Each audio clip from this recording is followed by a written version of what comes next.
തിരുസഭയിലെ മഹാപണ്ഡിതനും ആത്മീയ വഴികാട്ടിയുമായ വിശുദ്ധ അഗസ്തീനോസിൻ്റെ തിരുനാൾ മംഗളങ്ങൾ. ലൗകിക സുഖങ്ങളിലും ആഡംബരങ്ങളിലും മുഴുകി നടന്ന ഒരു യുവാവ് ദൈവകൃപയുടെ സ്പർശനത്തിലൂടെ ലോകമെമ്പാടുമുള്ള വിശ്വാസികൾക്ക് പ്രകാശ ഗോപുരവുമായി മാറിയ അത്ഭുതകരമായ ജീവിതമാണ് വിശുദ്ധ അഗസ്തീനോസിൻ്റേത്. തെറ്റായ വഴികളിലൂടെ സഞ്ചരിച്ച മകനെ തിരികെ ദൈവത്തിലേക്ക് നയിച്ചത് അമ്മയായ വിശുദ്ധ മോനിക്കയുടെ കണ്ണീരോടെയുള്ള പ്രാർത്ഥനയായിരുന്നു. അദ്ദേഹത്തിൻ്റെ ജീവിതം നമ്മെ ഓർമ്മിപ്പിക്കുന്നു, ഒരു പാപിക്കും പ്രത്യാശയില്ലാത്ത ഭാവിയില്ല. ദൈവത്തിൻ്റെ കരുണയ്ക്ക് അതിരുകളുമില്ല. ദൈവമേ, അങ്ങേയ്ക്കായി സൃഷ്ടിക്കപ്പെട്ടതാണ് ഞങ്ങളുടെ ഹൃദയം. അങ്ങിൽ വിശ്രമിക്കുന്നതുവരെ അത് അശാന്തവുമായിരിക്കും.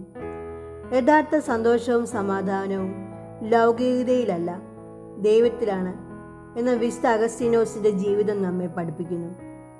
നമ്മുടെ തെറ്റുകളിൽ നിന്ന് തിരിഞ്ഞ് ദൈവത്തിലേക്ക് മടങ്ങാൻ അദ്ദേഹത്തിൻ്റെ ജീവിതം നമുക്ക് പ്രചോദനമാകട്ടെ.